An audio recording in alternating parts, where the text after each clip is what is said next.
Hello guys, welcome back to our channel. In today's video, I'm going to show you how to fix YouTube video problem. First, you have to go to your YouTube app in your mobile device or in your and you can pick any of the video that you want to choose just like this.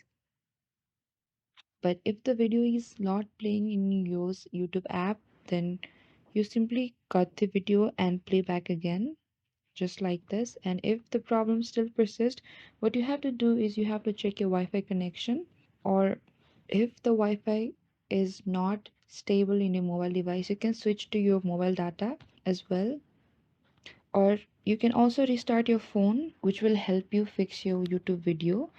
Or you can also go to your settings in your phone and look out for the app management and go to the app settings, and after that you have to go to YouTube right over, which is on the bottom, and go to the storage and cache and just clear cache and clear storage. And this is how you can fix YouTube video problem. Or if still does not work, so you have to go to YouTube support, and this is how you can fix YouTube video problem. And thank you for watching this video. I hope I could help you.